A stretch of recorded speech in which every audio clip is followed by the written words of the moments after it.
photo shoot was? The photo shoot was crazy, and I think it's something new, fresh, that hasn't really been done before. So we purposely there's always trends and expectations within certain genres, and we have purposely just went, let's just do something new. Yeah, let's do something we want to do. You know, it's not like, ooh, this is steampunk, or this is like cyber. We just we just went, hey, let's try something random. So we did, and that's kind of reflected in our new music video, which is it's not really, doesn't really have a narrative, but I don't know, it's just meant to be aesthetically interesting. A whole bunch of like striking images that are leading to us. Like same with the lyrics. A lot of, there's a core idea running behind everything. If you listen to the lyrics, you will not, we don't want to put the message really clear on a plate in front of everyone. What the lyrics are about is you have to listen to the lyrics and you have to make a decision for yourself. It's kind of like life. We're not just going to give you the answer. You got to figure it out. It's a good analogy. Well, we've got when we did the photo shoot, there were actually 4 photo shoots involved in the whole thing. They were big fucking deals. We had a lot of people involved in putting them together. We have some awesome friends who help us get this shit done. But we've shot 4 videos, and we've shot material for 4 videos. So we are hoping that over the next 12, 18, maybe 2 years, we're going to be rolling out a bunch of cool videos, and we've done it. We have friends who are designers, like Destroyx is a phenomenal designer, and we've got a friend from Paris, a guy from Sweden, and another guy from Sweden actually, who are helping us out with these videos because they think outside the box. In fact, really, it's not about thinking outside the box, it's realizing that there's no box. That they just say there's a box to keep you in your place. There's no fucking box.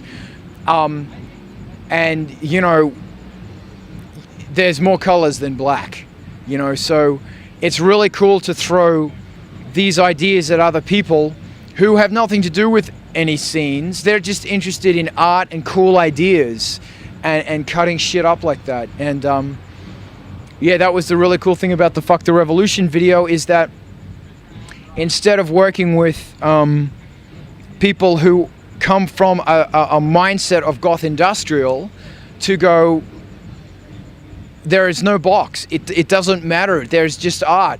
Because you got to remember, when all this shit started 20, 30 years ago, or whatever it was, there was nothing. There were no boxes. There were ideas, and there were people who were saying, I am sick of what's around. I am sick of the limitations. I'm sick of fucking ABBA.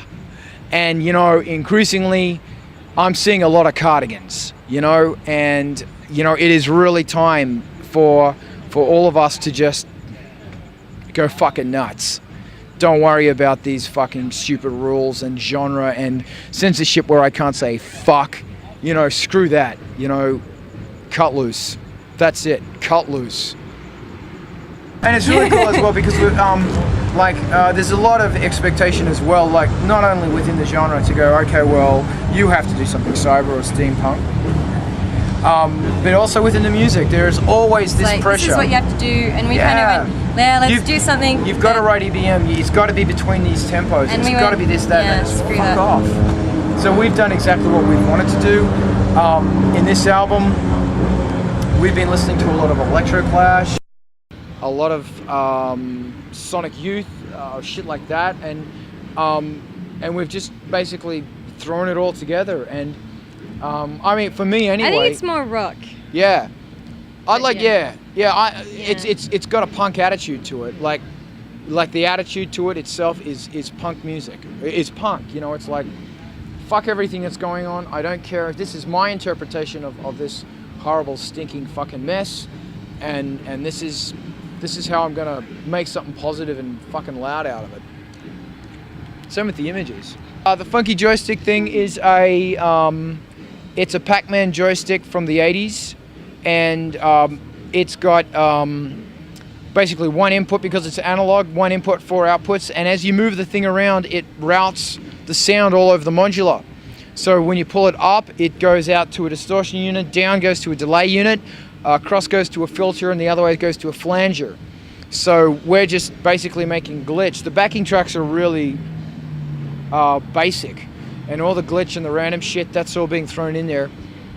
Plus there's a theremin in there as well, and there's the two modular synths are also like, they're like modular remotes, and they're fucking shit up as well. Like we've got tracks that are going through them, and that's all being routed around the modular, and there's the vocoder, and there's a lot of chaos going on because we like chaos. We like industrial glitch gone to doom hell. And it's fantastic playing to Americans, and because they like their industrial music. They love their industrial, and they're very enthusiastic about bringing the rock. Yeah. Yeah. This is a Horror Hawk, and we used to make these things. We used to do hair falls and stuff like that, and actually the hair falls and everything else helped us fund the first big photo shoot we did for Crunk House, and yeah, we just sold a shitload of hair on eBay and these things. And there's actually a guy named Zombie King who is here tonight, who we've been friends with for yonks online. We finally got to meet him, and he's got the Bi-Hawk version of this, and it's really cool. What we've been going around the US, and we've been meeting all these people who have bought Horror Hawks, so it's really cool. It's so cool to meet all these people, because it's important to us to always stick close to our fans. Our theory is that, you know, the kid who is today, you know, bugging you about music or whatever, like in 5 years time could be the next hot remixing artist. So it's always important for us to be encouraging people and to, you know, keep it going. I remember we played a city on our first US tour like 2.5 years ago, and there's this girl, and I think she snuck in because she was underage, and she was so enthused about clubs. And she's now one of the girls involved with bringing KMFDM to that city.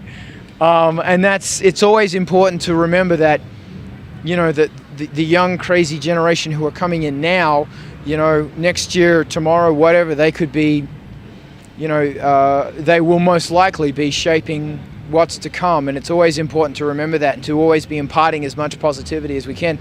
And we're only here really because KMFDM have been so encouraging to us.